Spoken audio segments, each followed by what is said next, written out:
So hello everyone, I'm John Dunbar. I'm a retired orthopaedic surgeon. And I'd like to introduce Sally Miller, who had COVID 6 months ago and has come to see me because she's had persisting fatigue and a number of other symptoms since her COVID. So this is I'm going to just give you a little bit of background before we launch into the actual consultation. You'll be wondering, why, as an orthopaedic surgeon, am I doing a consultation on chronic fatigue? And I never envisaged myself doing this like a number of years ago, but I have become interested in helping people with chronic pain. And there have been huge advances in the neuroscience around pain in recent years. We understand pain now to be a warning signal when there has been some threat or damage to your body. Obviously, if you cut yourself, you don't want to be running around because you might cause further harm. So you'll experience pain and you'll stop running around. Fatigue can also be thought of as a warning signal. Not so much in the sense of a physical injury where we have pain, but if you suffer some illness, our body needs to recover from that. So fatigue's a warning signal to tell us to slow down and give our body a chance to recover and heal. In recent years, with neuroscience, with the help of neuroscience, we've made really great advances in helping people with persisting pain.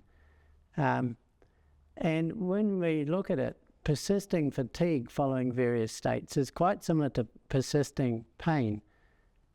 So it makes sense to me that we can apply similar principles to helping people recover from persisting fatigue as we do to persisting pain. And that's what this conversation is about. There's a caveat, though, that we have to always remember as doctors or health professionals that fatigue is an indication that there's something not right in the body. And it's very important to be sure that there isn't something seriously wrong with the body, and we need to do the appropriate tests to look for any cause of the fatigue. Often we can't find much, which is the scenario we're dealing with here. So I'm making the assumption that we're not overlooking some serious problem with Sally's body. There's serious dysfunction going on because of her symptoms, but her body itself is sound. So bear all that in mind, and let's go. Sally, Hi. Back to you. Hi. Great to see you again. So I've listened very carefully to your story. Thank you. Over the past 20 minutes or so, but I've made some notes as we've done that, and I'd like to just repeat the story back to you for all of our benefit, but particularly yours and mine, just to make sure we are on the same page, okay? So, Great. So you had, you're an accountant. Yeah. Yes. You had COVID 6 months ago. Yeah. And since then, your body's been misbehaving really badly. Yeah, in all sorts of very unpleasant ways, yeah. Yeah. So the first of those is the fatigue. You're very fatigued. You're back at work, but only 3 days a week, 3 mornings a week. Yeah, that's my best time of the day. Yeah. You go home, have a sleep in the afternoon. Often I do. Yes. You have had to hand over a lot of the housework tasks and cleaning and things and cooking to your husband. Is that right? Yeah. So fatigue's a big problem. Yeah. And along with that fatigue, you haven't been able to do the things you enjoy. So I understand you quite like to go for walks on the beach. Yeah, I do. I do. But it's quite physically hard work, working, plowing through the sand. Yeah. So that's really hard. Can you do that at all at the moment? Very little. Yeah. I try to find places where I can see the water because it helps me. You like water? I do. Relaxing for you? Yeah. Yeah. That's that. We'll come back to that. Okay. You get quite breathless with just minimal activity. It must be a bit scary. It is. Yeah. Yeah. I mean, I feel at this age I shouldn't be getting breathless at doing very little movement. You normally see yourself as quite a fit person? Yeah, I try to eat well and all those things and try to get my sleep, but that's all over the place as well. Yeah. Yeah, so we've talked about your fatigue. But there are quite a number of other secondary things that run along with that. So the sleep is one. Your sleep's terrible. Did you used to be able to sleep okay? Oh, yeah. Yeah. Yeah. I mean, I would sleep and then get up and feel ready for the day and refreshed. Yeah. And now I don't. And even though my husband says, I hear you snore, That's pretty harsh. I hear him snore too. But it's actually, you know, I seem to be sleeping, but I don't feel refreshed anymore. No. And you mentioned your bowels being a bit irregular. Yeah. It's all a bit like out of whack. That's how it feels. Yeah. Okay. The other thing, you wake up and you're feeling quite stiff and sore in the morning. Yeah, especially in the back, in the lower back, and it takes me ages to get going. Yeah. Yeah. So I think those are the main symptoms, aren't they? We covered most of them. The fatigue, the inability to exercise as you'd like. I just can't really concentrate for a long time as well. Like in the morning when I've done the accounting work, I really need a break. And I'm really looking forward to my lie down. And it's frustrating because I did used to function quite well like that. Bit of a perfectionist really, but so it's quite hard to take. Hi, I'm sure. Well, tell me a little bit more about yourself. You just told me you're a perfectionist. How do you see yourself? Well, I'm a perfectionist, I guess, but I never seem to get anything perfectly done. That'd be incredibly frustrating for you as a perfectionist. It's tiring, literally. Yeah. I imagine as an accountant, you know, your whole life's about making sure the figures balance and it all comes out right. And Yeah. I mean, that is a realm that comes quite easily to me, luckily. But it's still really a lot more exhausting than it used to be. Okay. Yeah. Your father died early. Yeah, he was an alcoholic. He was, he drank a lot. Yeah. Do you think his life and death has had an influence on the way you see yourself and the way you like to run your life? It wasn't nice growing up with an alcoholic parent. It was hard to see it on us and to see my mother suffer. But yeah, I don't drink. As a result of that, I hardly ever touch it. Doesn't give me the pleasure it might seems to give to other people. Yeah, no, I can understand that. Yeah.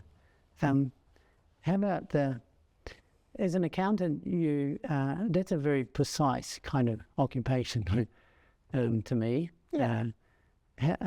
But I can see that, and you like to have control of those figures and make sure everything adds up. I sense that you don't have a lot of control of your life at the moment. I think that's pretty obvious. It's very frustrating. Yeah. It's frustrating. Tell me about some of the other emotions associated with that.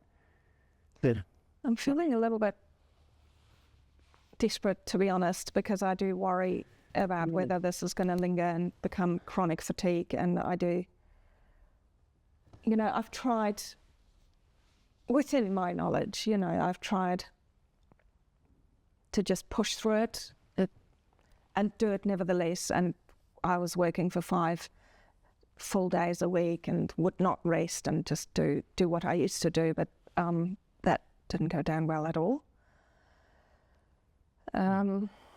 So then I tried the opposite. I took 2 full weeks off, rested a lot, and then went back to it gently, but that didn't seem to change much either. So I feel like I'm somewhere in between. I'm in limbo. Everything feels out of whack. I have no control. Nothing seems to add up, whatever I do, and it's I'm just exhausted and tired, no matter what. And it's a bit of a scary thought to think that you actually took the time off and you still didn't feel any better. Yeah, so that is scary. The hard thing to figure out is, well, how do we get rid of this type?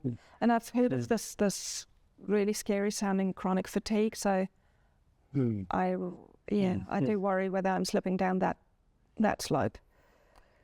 Yes, there's a lot of negative vibes out there about chronic fatigue at the moment, and I totally get where you're coming from.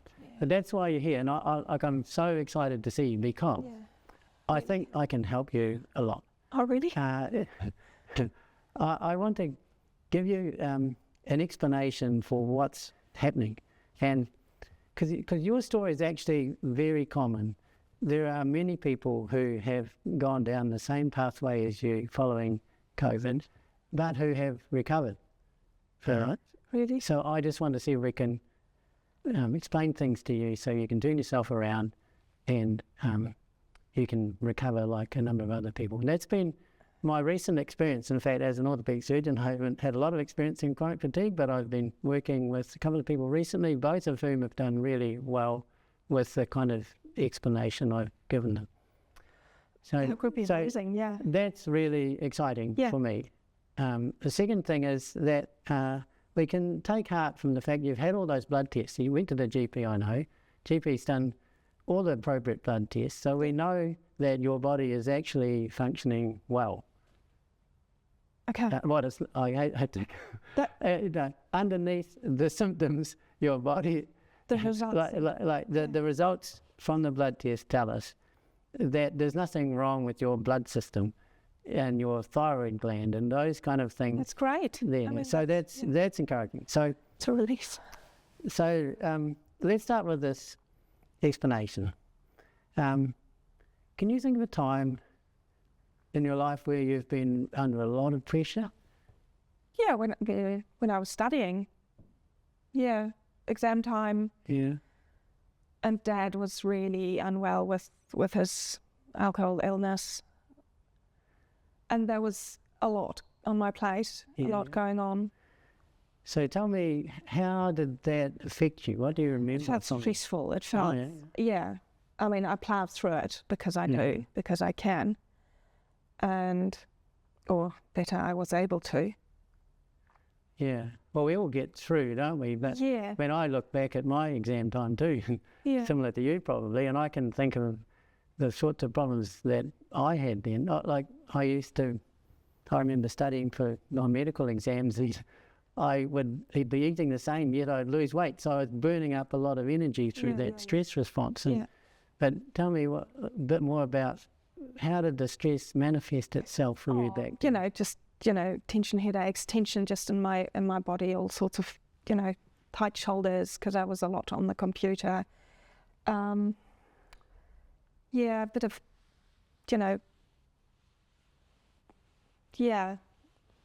unsteady puku, kind of.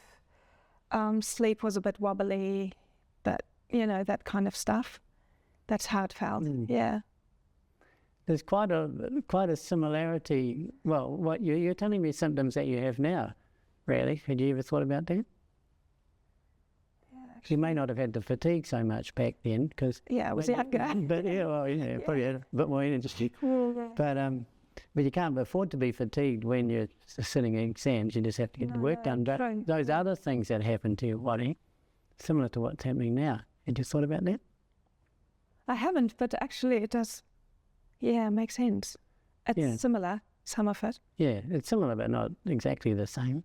But that suggests to me that you're currently stuck in another stress response, because it makes sense that when you have COVID, your body's going to mount a response to that, which involves activating all those stress response mechanisms to fight the COVID.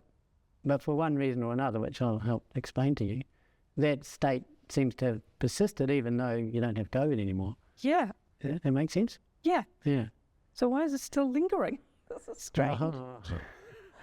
Well, good number of reasons, but I'll paint the big picture and then I think it'll be more clear to you. We don't always have control of that, you see. So if you think about it, the stress response is generated in our subconsciousness. Okay. Like, you don't just say, I think I'll do stress. Like, I'm not, that doesn't bring on stress. But you put yourself in a certain circumstances, or you think a certain way about, I haven't done enough study for this exam, or I'm going to fail, and if I fail, this is going to happen. That's what generates the stress response. Sure. But the stress response comes from somewhere it's an automatic thing that just sort of gets switched on by the way you think about things. Okay. Does that make sense? Yes, it does. And then emotions are kind of similar, aren't they? You've told me about your frustration. I jotted down a few other things. Your desperation, Yeah. the fact that you're feeling pretty helpless about things. Yeah. Nothing's working. Yeah. Those are what I call all the negative emotions. Like those are emotions we don't like to experience. No. Like we want to feel in control, happy. Of course. Yeah. Yeah. So But like with the numbers. but you don't just sit here and say, "Oh, I think I'll be desperate." No. No. Like it doesn't. But you think of, but you put yourself again in a circumstance which is very difficult to deal with, and that creates a desperation. But the emotion is generated somewhere below our consciousness, and I like to think about it as, well, we all know, you've heard the term probably, the seat of our emotions is in our subconscious. Is that right? Yeah. Okay. So what I'm really saying to you is that there's a lot going on in your subconsciousness that is not happy with things and is feeling stressed and worried and anxious and all that kind of thing. Definitely not happy. Yeah. Yeah, and our subconscious is extremely powerful. It essentially runs our body for us. Because when you think about it, if you go to sleep at night, your heart keeps beating and your tummy's not working very well at the moment, but normally it would be digesting your dinner so that you're hungry for breakfast in the morning. Yeah. Keeps you breathing, Yeah. regulates your temperature for you, does everything. It's amazing. It will even roll you over. Like if you lie in one place for too long, you can roll over and get the pressure off that side. You don't have to wake up to do that. How does that happen? Yeah. It's amazing. It is amazing. Anyway, so that's the power of the subconscious. Now I've got another weird question for you. Okay. Have you ever ridden an elephant? No. What about a horse? Oh, a pony and a kiddie birthday party a long time ago. Yeah. Okay. Well, the reason I asked about the elephant, because that's a big animal, all right? Okay. So a pony is not very big, but I think the analogy will still hold. I was little, so. Okay, well, a counts. little person on a big pony. Yeah. Imagine that. Okay, so imagine you're sitting on the pony, and the pony represents your subconsciousness, and you're the rider. Sitting on the pony is your conscious self. Okay. Okay. And the pony, for one reason or another, is running a big stress response. And the pony is harbouring a whole lot of negative emotions, like fearfulness and anxiety and desperation and frustration, all those things you told me about. Yeah. Poor pony. Yeah, I know. Yeah. Well, how much control are you going to have over the pony? Zero. Like you have no control. The pony's going to do what it wants. It's going to take you down some pathway that you have no control over. So I think that to me is a good way of thinking about where you are at the moment. Can you relate to that? Poor pony. Yeah. But you told me before too that when you feel fatigued, you sometimes try and push through. I did try it, but it didn't work, so I stopped doing that. But Yeah. So that was quite sensible to stop, because that's like flogging the pony to try and make them do what you want to do. It doesn't really work. Yeah. If you continue that analogy. Yeah. Okay. But you realise that anyway. So that I had to. She So- she just didn't do it. Yeah. No. Yeah. Nothing really. Well, you just make it worse, don't you? Yeah. Yeah. So what would you do? You're the little girl sitting on the pony who's stressed, worried, anxious, all those things. What are you going to do to help the pony along? Well, calm down in a way that the pony can feel my calmness and then actually respond to what I wanted to do. So how do I calm down? Well, what about the pony? Can you do anything to help the pony? I mean, you can calm down. I think that's very helpful, because we all know that. Stroke it. Yeah, like horses tend to sense. If you sit on a horse and you're anxious and uptight, then the horse will sense that and it's going to do its own thing. Yeah. That's been my experience. Yeah. So, you can calm yourself, but we can also be nice to the pony. Yeah. Give it a carrot and stroke it. Yeah. So what we've arrived at is that I think the first thing that people can do to help themselves when they're in a state and burning up their energy, when they're stressed out state and with all these unhelpful emotions, is they can learn to calm themselves down and also calm their subconscious. Right. People think, well, how do we influence our subconscious? But we can by our actions, in the same way as sitting on the horse. If we calm our anxiety, the horse will feel calmer, because horses are very receptive to the anxiety of the rider. Yeah, they are. So the message will trickle through. Yes, yes. That make sense? Yeah, it does make sense. Mm. So I think that's going to be a really good place to start. And we can talk about ways in which we can help you calm down the stress response and calm down some of those unhelpful emotions. Okay. So there's a lot of detail that we can build in around that. And we won't be able to cover all that today, but I made a few notes about some of the things that and I'll give you these notes to take. Thank you. I was just going I should jot this down. Yeah. Well, hopefully you can read my writing. I have tried to practice to make it as neat as I can. But I'll give you these to take home so you can think about it, and then we'll meet again and fill in some of the detail. Okay. But the first of those is just in relation to the horse. We want to be kind to yourself and to the horse. So that means you don't beat yourself up about the fact that you're in this situation, because it's not your fault. It's just circumstance, and you're not alone. This is a very common problem. So it's easy to forget that, really. Well, yeah, but we do, because when you're feeling desperate and miserable and that's all you feel. Yeah. So yes. So just try and remember that. Don't be harsh on yourself. It's okay. The other things that you can do, I've jotted it here. Just keep it, even though there are limitations to what you can do, make sure you keep doing the things that you are capable of at the time and that you enjoy, because that keeps you in a happy place. Have you got other activities that you like doing that don't expend a lot of energy? I used to, this was before my child was born, but I used to like sketching and drawing. Oh, yeah? Well, then I had the kid, and that went out the window, really. But that, I guess I could imagine getting back to that. We don't have to do a lot, maybe, but it's totally up to you. Like, we don't want you to feel pressured by anything. We want you to be nice to yourself. If you feel like doing a little bit of sketching, that's okay, because it'll keep your mind elsewhere and not worrying so much about what else is going on in your life at the moment. And that is itself calming. I just came across some sketches from earlier days and thought, oh no, this was a nice thing to be able to do. I might get back to that. Okay, we'll see how you feel. Because he's 16 now. These are ideas, okay? Another thing is that, well, you can tell me if I'm right or not, but accountants, to me, would take a lot of pleasure in making sure the numbers all balance. That's my job. That's your job, and that's your goal. And if you are struggling to do that, then that creates frustration and then stress. So, I mean, I'm sure that you'll be making the numbers balance because that's what you do, but it's harder at the moment. So, again, don't stress about the fact that that's hard at the moment. And sometimes if you switch your focus to just achieving your satisfaction, not so much from your job at the moment, but by just being alive, the fact that you can walk outside and it's fresh air and the sun's shining.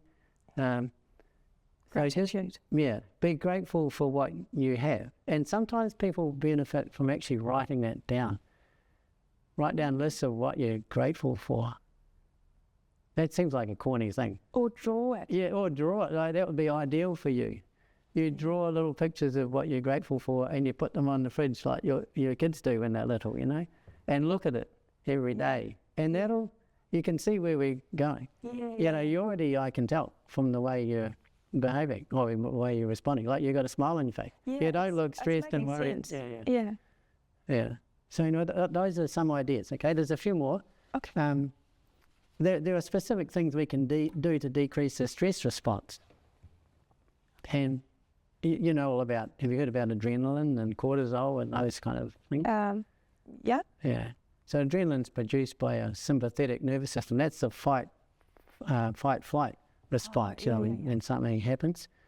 So you'll be having quite a lot of adrenaline running through your body at the moment. We quite often know that if our pulse is a bit faster. I've seen a lot of other people in your who have persisting fatigue following COVID who've told me that they notice their pulses faster.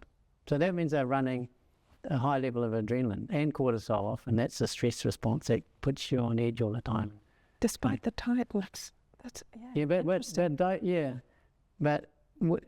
started with tired. The tiredness was a natural response to your COVID. If you start generating a stress response following, continued stress response following that, it'll just keep you in that tired state, because even though you are running an extra adrenaline, you'll stay in that tired state because that's what your body's doing at the time. Yeah. It might be a bit confusing, but anyway, we can do things to diminish the sympathetic nervous system response, and those are very simple things. You've probably heard about abdominal breathing, have you? Yeah, there's two ways of breathing. One is like that. That's what we do to get ourselves ready to fight somebody. Okay. So that just stimulates your sympathetic system. But the other way is you leave your chest alone and you breathe, you put your tummy out, and that sucks the air in. So that's diaphragmatic breathing. That's using the opposite to the sympathetic nervous system, the parasympathetic nervous system. That's like the calming system in your body. Mm-hmm. Okay. So just simple exercise like breathing can make a difference. Can I learn that somewhere? I don't know if I could just do that. No, we can talk about that. And Okay. there are people who actually will teach you that. Okay. And we'll come back to that. Sally, you told me earlier on that you like water. I love water. Yeah. Yeah. Well, being in water is one of the really good ways of calming down our sympathetic nervous system. So can you see ways, or some way that you could immerse yourself in some water? Do you have a swimming pool? Or? No, I don't have a pool. I can't afford one, but it's too cold here too. But the Mosgiel pool, I've been a couple of times to. They have a nice warm physio pool there. Yeah. It's really nice, but it just takes a lot of energy to get me there. But once I'm in, it's wonderful. Yeah. But sometimes I just even like the sound and the sight of water. Mm. And we're so lucky here with the beaches, so that's why I like my beach walks, honestly, but I can't do them at the moment. So, however, I found the seat out at St Clair. You can sit on there to the seat, to the bench, and it's a little walk. Yeah. And I can sit there in the sun and look at the water, and that also actually helps quite a bit. Yeah, no, I like that. Yeah, so I think there's a couple of things come out of that. One is just the floating in the water. Do you have a bath? I do have a bath. We could just have a nice bath. Yeah. And then you can look forward to the opportunity when you're better, or getting better as you get better, going to the Mosgiel pool. Yeah, I've been out there. It's quite a nice pool. It's quite lovely. And I can totally get what you say about sitting there by St Clair, because it's wonderful watching that ocean rolling in. That's incredibly calming, and it just distracts, it keeps all those unhelpful thoughts. So it helps. It's really cleansing and calming. You're right. So I think that's a great idea. That's not going to burn up energy at the moment. And then as you get better, you're about to go for your walk on the beach. So that's a temporary thing. So you know the kind of what we're getting at too. Some people like music. Some people like doing rhythmical things like Tai Chi or yoga. Those are all calming activities. So what you choose to do is pretty much up to you. It's based on what you enjoy doing, really. I've actually been meaning to give yoga a go. Maybe I never had time, but maybe it's time to try it out. People always say, busy people say they never have time for anything. But if you look at the big picture, you're not much good as you are realising now if you're not fully fit and able to participate in life normally. So, I think yoga would be, we can talk about that again too. That would be a good option. Okay. We talked about the emotions. Those will wear you down, those unhelpful emotions. So if we can knock them on the head a little bit, you've got good reason to feel like that, but if we can keep them from intruding on your thoughts too much, that itself will be quite helpful. Ways that I think about of doing that are using a mindfulness approach. Do you know about mindfulness? How?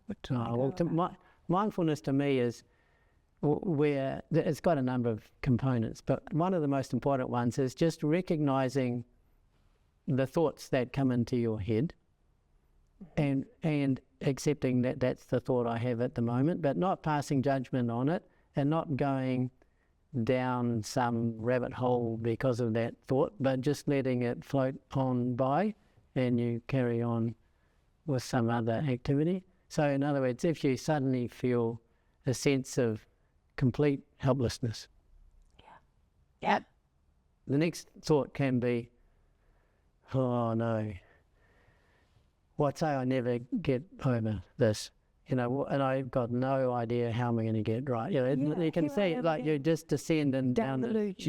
Yeah. So that's not helpful. Yeah. So when you feel helpless, you think, well, my mind is, some part of me is telling me I'm helpless at the moment, but but then you recognise that and you say, yeah, but I've got a plan. So it feels like detaching myself. You detach yourself from those unhelpful emotions and you recognise them as just thoughts, but put them into perspective and say, yeah, but I've actually got a plan and I don't actually need to feel that helpless at the moment because you're going to have me to help you. I'm going to get you there. Yeah. Get you back to the life you want. Okay. So that's a way of dealing with some emotions. So I've jotted that down. You can go away and think about this too. Thank you. The last thing is to deal with the symptoms, which you can see what I've started with. We've got to deal with the big picture problem. Then we can focus on the symptoms a bit because there are things we can do for your fatigue and there are things we can do for your tummy and there are things we can do for your sleep.